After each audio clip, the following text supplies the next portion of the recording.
You should be able to do that. You know, they're done right now. Okay, perfect.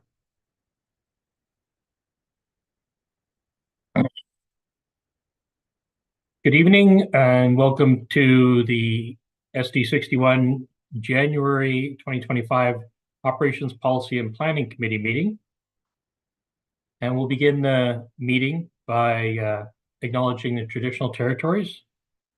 The Board of Education recognize and acknowledge the Esquimalt and Songhees nations, on whose traditional territories we live, we learn, and we do our work.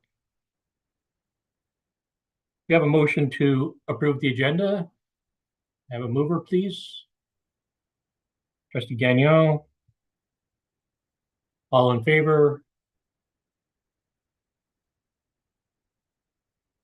That's unanimous. Sorry, I should have asked if there were any amendments, but I didn't see any, so we'll move forward. That's approved. The next recommended motion, is that the December 2nd, 2024 provide Education Policy and Directions Committee and Operations Policy and Planning Committee meeting minutes as they pertain to Operations Policy and Planning Committee be approved. We have a mover. Trustee Kwan, any amendments? Seeing none, all those in favor? And that is also unanimous. Any business arising from the minutes? I see none. We have no presentations today. Sorry, scrolling between windows.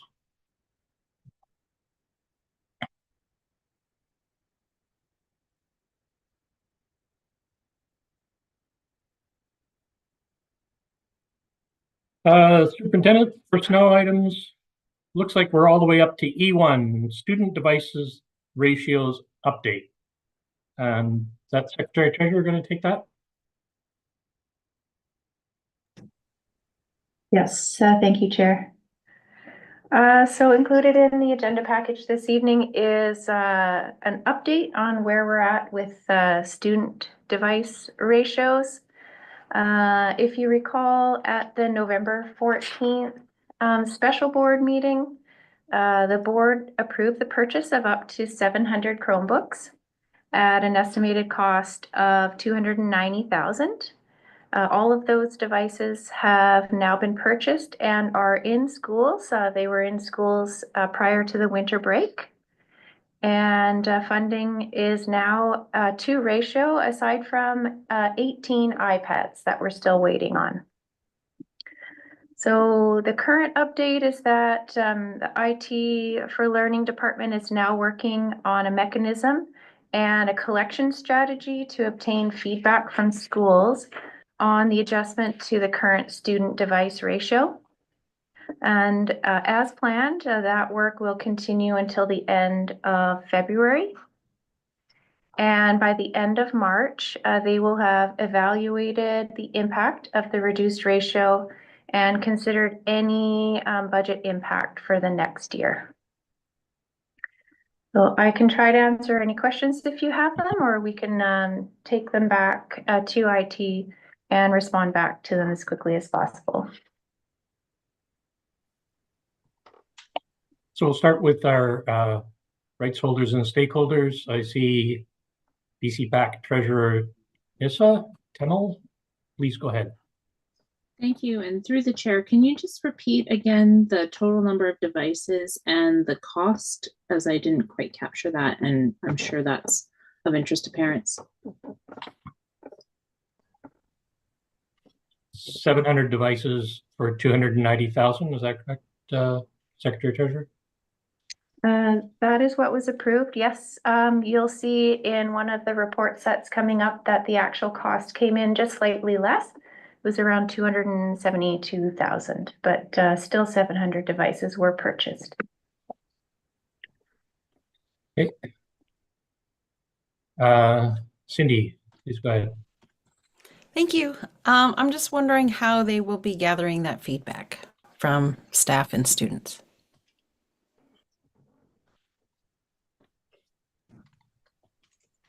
Through the chair, I think that's what they're working through right now, how to best collect that.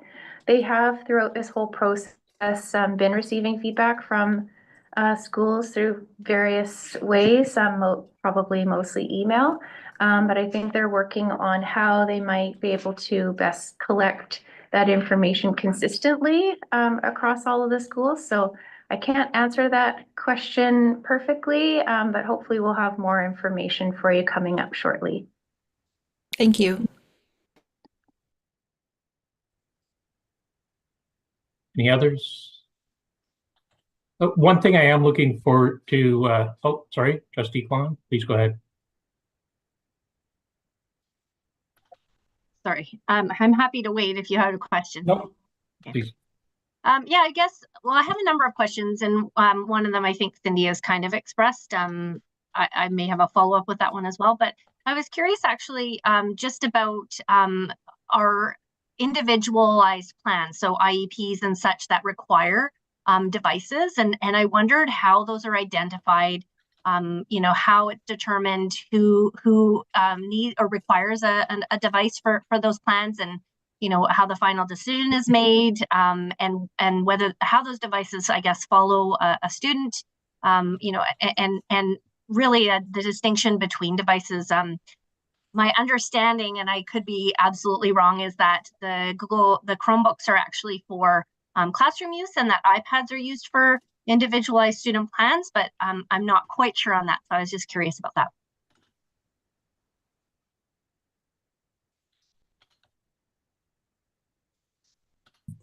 Thank you. And through the chair, if I may, I'll answer as much as I can, and then we'll definitely take it away and come back with some answers. So typically the case manager would identify through the IEP when and where and how an individual may require technology to assist in their learning.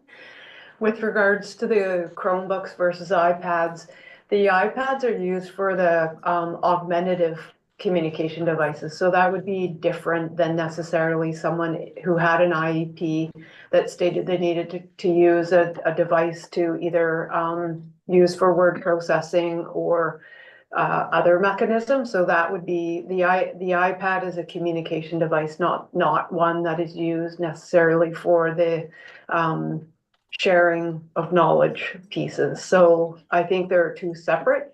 And I think through the inclusive education department, the iPads are distributed that way for those specific students, but the IEP required Chromebooks are a conversation at the school level through the case manager and the school-based team. I do think though, as we're looking at ratios, we need to pay attention to the students who require it and have it within their IEP versus the student ratio that is different.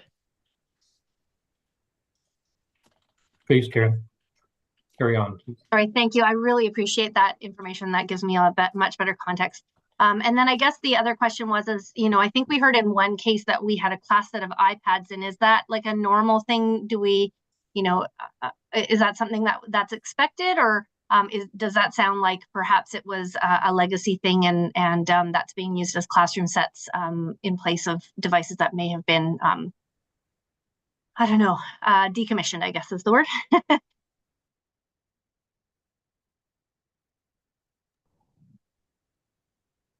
Through the chair, there may be some carryover from past practice with that, and I think in doing the inventory, we made an assumption on a ratio of all student devices, and so the class sets of iPads have had an impact on that ratio calculation.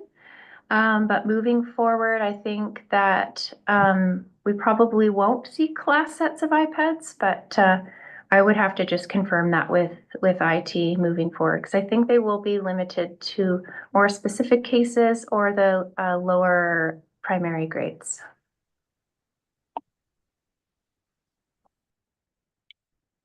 And Secretary Treasurer, can I just confirm the iPads are not included in the calculation of student to device ratios? That's correct, except in the primary grades. When we did the initial calculation of the ratio, the iPads were included. There was no differentiation between iPads and Chromebooks. And then once the Chromebooks and iPads, if eligible, were decommissioned, that's when we started to see some schools had more iPads than Chromebooks. So there was an imbalance. So I would say yes, they were currently included in the ratio that we used, but this is part of the analysis we're doing now as to maybe limiting the iPads to the lower grades and using the ratio, a different ratio for the iPads than the Chromebooks at the higher level grades. Okay, thank you for that. One other question I had was, it had to do with basically an access question. Heard comments at a number of the student engagement meetings that in some cases the trolleys carrying the Chromebooks couldn't navigate their way to learning studios or outside of the main building. And I was just wondering what's being done to address that. Obviously, we can't just say, well, you can't go, or they can't go. So do we need bigger wheels? Do we need to improve the pathways? What's the approach there? Yeah, thank you for that question. We have started to discuss building layout and building structure impacting the ability for schools to share the carts between classrooms. And so in IT's recommendation around the ratio, we will have some consideration for those buildings that are impacted in that way.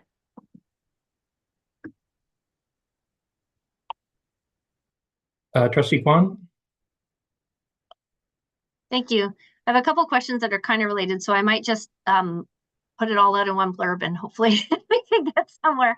I appreciate we have new information with all of the student connections that we've just had.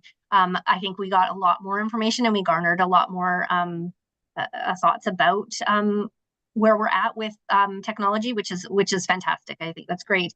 And so I just wondered, at some point, and I appreciate that we wouldn't have that information tonight, but kind of what our thoughts are moving forward as far as evaluating inventory during the school year as well.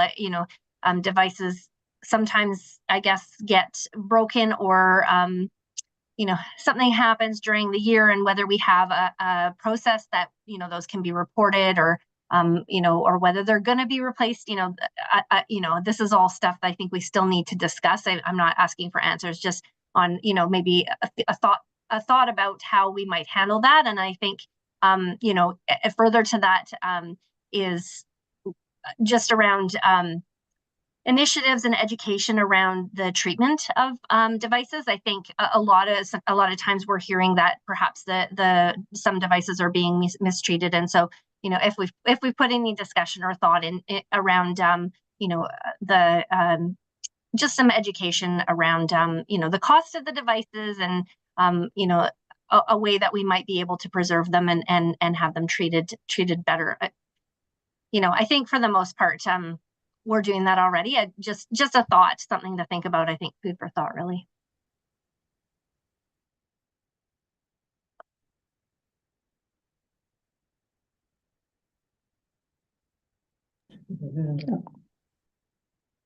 Sorry, is that a follow-up, Trustee Kwan? Kind of.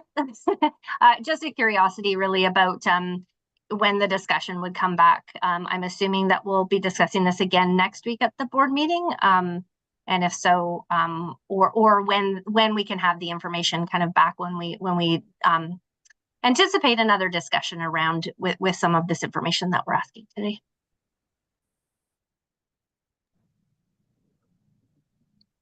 Through the chair, they're capturing the feedback. The plan is to do that right up until the end of February. And then I guess to share that out would probably be in March. And then also, I think shortly after getting that feedback, they'll be evaluating the impact. So if, for example, if it came back saying there are not enough Chromebooks in the school, we need to change the ratio. we would look at what the budget impact would be of that. And that work was set to be done in February and March. So I would look to that around that time before the spring break. So on that point, Secretary Treasurer, since we're trying to get the big ticket items and the trade-offs for this year's budget identified early so that we can consult on them, is there an expectation that if we need to purchase new additional devices to support ratio or improved ratios for students with designations, is that going to be managed within the existing IT budget, or would we be looking at additional expenditures beyond that? Yeah, that's a good question. What we're doing right now in planning to present some information to the board next week is just assuming the same ratio. So you'll see some amounts if we were to proceed at the ratio that was set last year. If the ratio increases, IT doesn't have within their operating budget enough funds to cover off a purchase of devices. So we would need to look to include that in the budget. So it would be later in the process. So it'd be more in March unless they can get this work done ahead of time. But it is fairly time consuming, and I know that they want to make sure that they get thoughtful information back and make the best decision.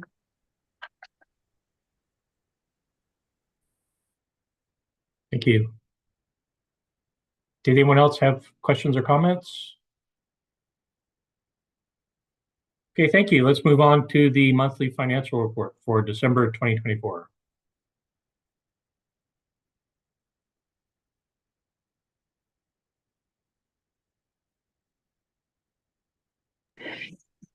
Thank you, Chair. So we're now looking at the monthly financial report for December.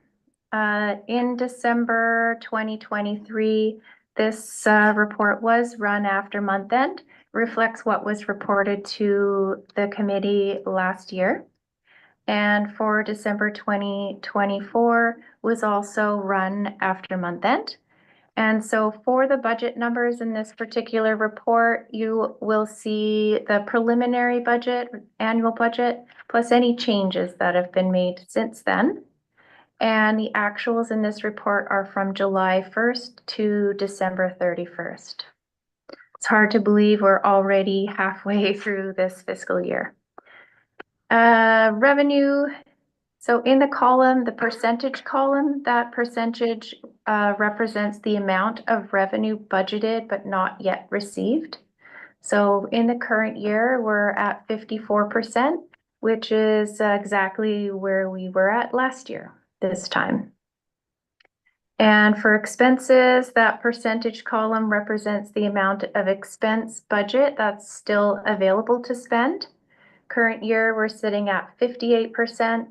And last year we were at 57%, so pretty close.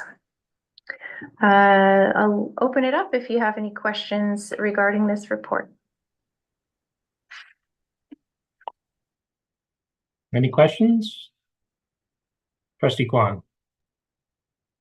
Yeah, I mean, it's probably to do with timing.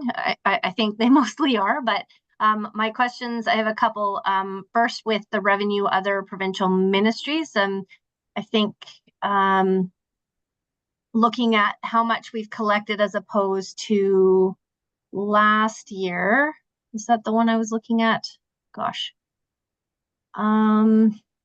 Yes, I believe that's the one I was looking at. And then again, community use of theater was the other one where we're ahead. And so I guess the question here, and the fields as well, is, you know, if we're already ahead of last year, is that to do with timing, or have we collected more than we expected, and do we expect that to exceed kind of what we've budgeted?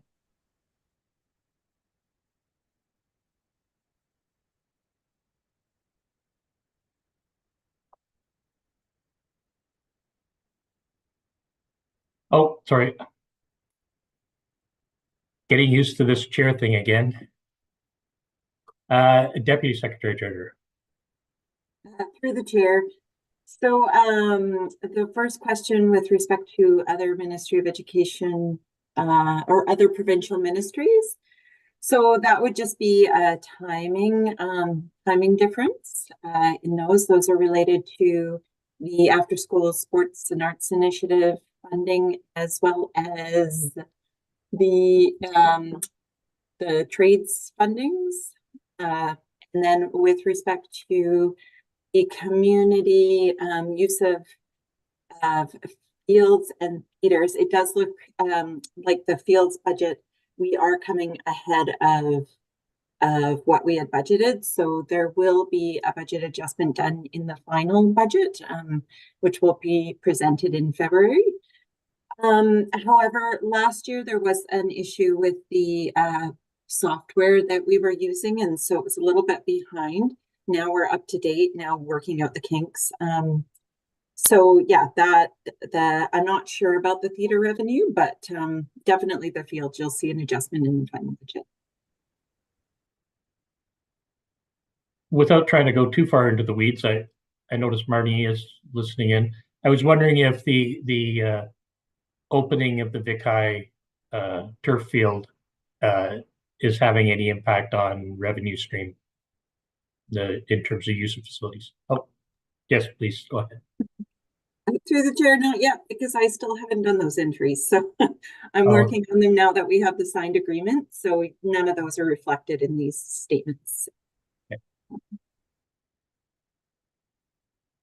Trustee Gagnon. Thank you, Chair. Just questions about a couple of line items in the expenditures. The first being line 167 for school assist relief. I'm not really sure what that is. And then the second one being line 331 for contracted transportation. That's just over budget at this point. I'm wondering if there's a quick and easy explanation for that. Thanks. Please go ahead. Through the chair. So object code 167 is spare board salaries. EAs with non-continuing assignments. So similar to last year, there are quite a few EAs on medical leaves that are being filled by spare board staff. So the budget's sitting in object code 131. So during the final budget, you'll see a reallocation between the two. And with respect to object code 331, there actually was an increase in inclusive learning enrollment. So we had to add additional bus routes this year. So again, will be adjusted in the final budget.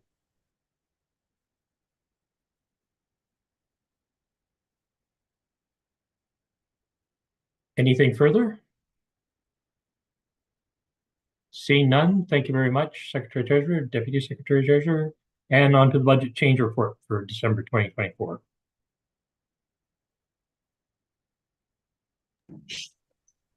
Thank you, Chair. So the budget change report for December, just a reminder that this report highlights all revenue and larger expense changes to the budget. So starting with the operating fund, in the section that is called Changes Amended Budget, there are some new items since the November report. The first one is the related to the board approval to purchase 700 Chromebooks. The board approved $290,000 for that, and as I mentioned earlier, the actual expense came in at about $272,000. So you just see an expense on that one and not a revenue because it will be adjusted in the final budget. This next item is miscellaneous donations and revenues to the end of December of $6,000. And then cafeteria revenues, $54,000. And theater revenues of $24,000. And there are a couple of new items in the special purpose section of this report. The first one is official languages and education programs, OLEP, that's federal French. There's additional funding added of 110,000. The reason for this is that our initial budget was based on the 2023-2024 year, and then it was updated once the agreement had been finalized. So this just reflects the funding that was expected for 2024-2025. And the second item is the Provincial Resource Programs, PRP, and there's some additional literacy funding of 11,000. And then lastly, if we move on to the capital fund, we'll see local capital had an increase in interest income of $95, bringing it up to 423. And then ministry restricted capital interest income was 11,000, bringing total interest up to 61,000.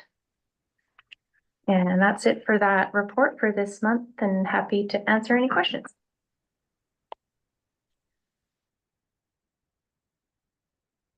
Looking for hands. Not seeing any hands. Everyone understands perfectly. There are no questions. Yeah, that's my happy spin on it. Thank you very much, Secretary Treasurer, Deputy Secretary Treasurer. And moving on to facilities, our operations update for January 2025. Hi. A few updates. So we've got a few items at South Park that we're taking care of. So the vestibule is detaching and shoring is now erected. So we'll be working with the engineers, and the repair should most likely take place over the summer months and into the fall. And then we've got a belly band around the annex that has some visible cracking. So we're investigating that as well with some engineers. And it looks like we might need to erect shoring around the windows, but it's not as it's not similar to Oakland's. It looks like it's going to be a very simple fix. We've got Central Macaulay, the interior painting and repair is underway, and the team will get as much done before March, before they're outside to paint for the rest of the season. The inclusive bathroom renovation at Northridge is progressing. Central Gym, the curtain was installed in the middle of the gym just after the break. Sundance, we submitted the permit drawings for the second learning studio before Christmas. And just after Christmas, we actually met with the City of Victoria and the architect, and we went through the actual permit process, which is really nice. The City of Victoria set up that meeting to try and streamline the process, so hopefully that goes well this year. Childcares are progressing. Mackenzie, they're pretty much complete. We're just getting the schedules signed off so we can get occupancy. Vic High, they're currently working on the lockdown, so the windows, doors, and roofs are being installed. And Tommy, we just received the building permit, I think the beginning of this week. So we're waiting the IFCs before we can start. Custodial team, they were busy in Uplands before Christmas break, cleaning all the floors and getting them waxed before the students moved over. So there was a massive cleanup just to organize the Oaklands to Uplands move, which is now complete, which is nice. That also plays into the fact that there's 3 buses that were going from Oaklands to Uplands starting January 6th, so that's going well as well.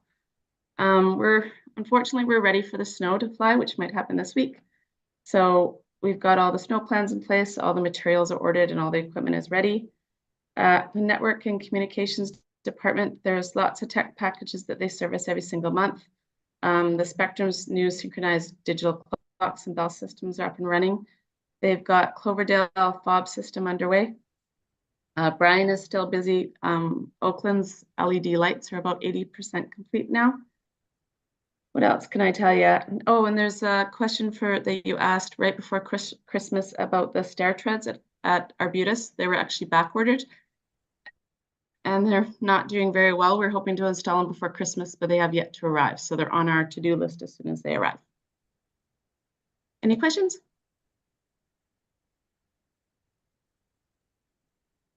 Nissa, please go ahead. Thank you. And through the chair, under the childcare update, I know that there was a discussion last year with some concern about additional spaces adding to the ongoing maintenance budget in the district. As a there's funding, it seemed, from the province to support the creation of the spaces, but potentially not ongoing funding for the maintenance and wear and tear on the childcare spaces. So I was wondering if you could speak to if the units that are listed here are additional new spaces, or are they refurbishment of existing spaces within the school for I'm assuming before and after school care. And the second question, if the service agreements with the service providers will cover the maintenance costs going forward for any additional new space. Sure, I'll try and answer that. So for the ones that are listed there, they're actually all, I'm just going to stare at them. They're actually all new spaces. They're not necessarily all for before and after school care. There's some infant toddler in there. There's some 3 to 5 year old care. So every site is a little bit different. And as far as maintenance, there is maintenance costs worked into the rental agreement. We are working on a business case to present that some of the rental revenue from the childcare will actually go in to maintain these spaces and hire some more staff to actually assist with that maintenance. It's not quite complete yet. We're just working on it. Did I answer all your questions? I'm not quite sure. Okay. Yes.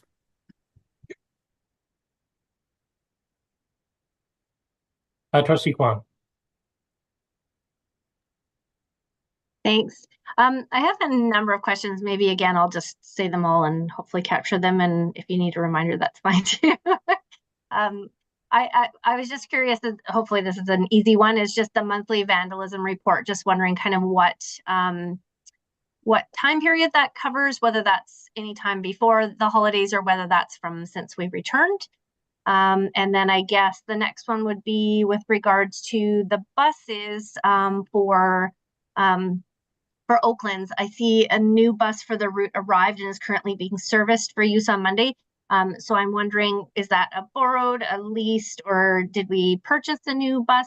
Just wondering about that. And then lastly, it's about tech packages, and this might not be something we can answer today, but again, a point of discussion maybe for budget. But I do know that we've been installing tech packages across the district for a very long time, and some of the schools that have had tech packages since we started installing them, I'm going to guess around 12 years ago, maybe even, are probably starting to see that maybe some things are going to be needing replacement. And I just wondered if we already have a process in place for that, or if that's something that maybe we can discuss as we come up for budget considerations. So that's a lot, sorry. I'm going to work backwards if that's okay. Yeah. Tech packages, I can get a little bit more information, but my understanding is we get about $100,000 or $100,000 a year, so annually, to maintain the tech packages. That does include for installing any new enrolling classroom tech packages. It's definitely not enough. We are asking in this year's budget another $100,000 because we just don't have enough money to keep maintaining them. Your first question, so maybe I'm going all over the place. Your first question was monthly vandalism. And it's just a snapshot of a month. So it's only for the month of December.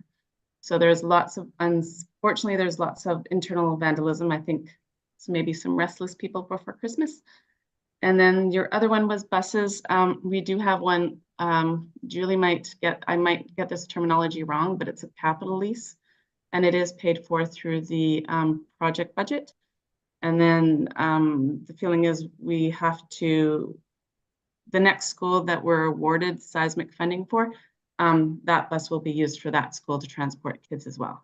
So we'll hopefully own it outright, and it's used during the day as well for field trips. So it actually helps all of our school community because we can do more field trips. I got all of the questions? Almost. I will ask, Trustee Kwan, your hand is still up. Do you have an additional question? Okay. My quick one, sorry, Deputy Secretary Treasurer. Through the chair, just to correct, it's an operating lease, not a capital lease. So at the end of the term, I believe the buses go back.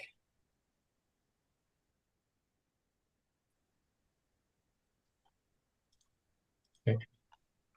I was curious if it's an electric bus or if it's another standard diesel. Standard diesel. Okay. Nissa, please go ahead. Yes, and through the chair, my compliments to the person answering the questions, you are on fire. You got it all. Thanks. Any other questions, comments, observations? We are flying today. On to the Cedar Hill Middle School seismic project update. It's a great update. So the exterior masonry is now complete, so they're moving on to the exterior cladding around the building. The roof is complete. They just have a few cap flashings just remained to be installed. The air handling units are now in place on top of the roof. The windows are nearing completion. They've just got a couple smaller ones to install. The drywall is about 80% complete on the main floor, and then they're going to move on to the second floor. So mechanical and electrical will still be ongoing for the next couple of months, and the project budget's healthy, so it's going well. Any questions?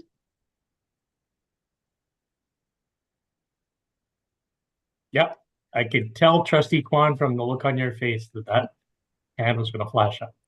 Trustee Kwan, please go ahead.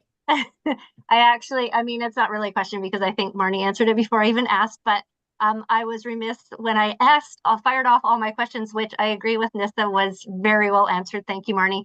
And I also just wanted to say thank you for including the question that we had last time that you didn't have an answer for. So I appreciate you bringing that back. And my question for Cedar Hill is going to be around budget, and it sounds like it's healthy. So that's great. Thank you. Welcome.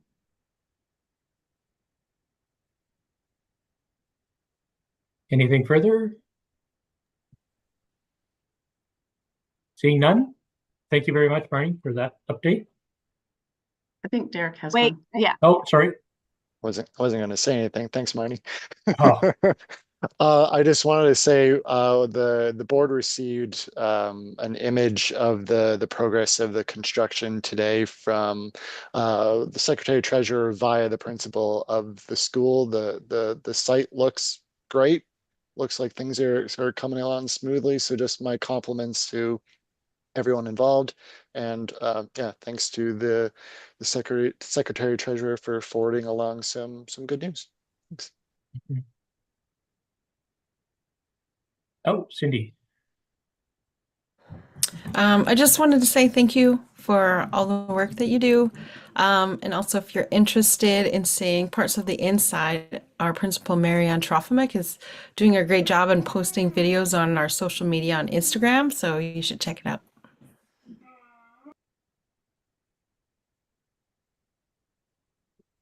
One question I had, with respect to the risk matrix, has that been reviewed or updated since the project started? Or are we looking at the risk matrix as it was at project commencement? It's a good question. It's over. Let me get back to you next week. I'm not 100% sure. I just glance at it. I don't know if Stephen delves into it completely, so I'll ask him and get back to you if that's all right. Okay, thanks. And then the other question in passing is, how's the traffic working right now in that area? I think that might be a great question for Cindy. She works there. I'm very rarely there, to tell you the truth. Please, go ahead.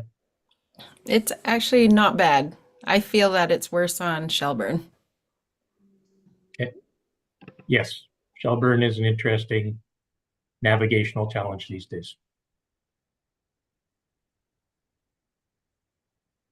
Okay, thank you very much. We have no public disclosure of in-camera items.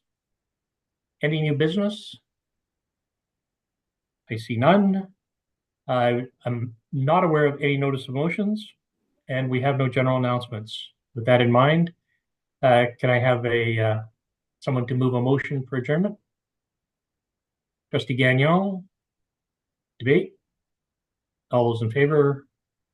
And that is unanimous. Thank you very much, everyone. That was a speedy ops meeting. Well, we covered the bases. That's all we need. Thank you very much. Have a good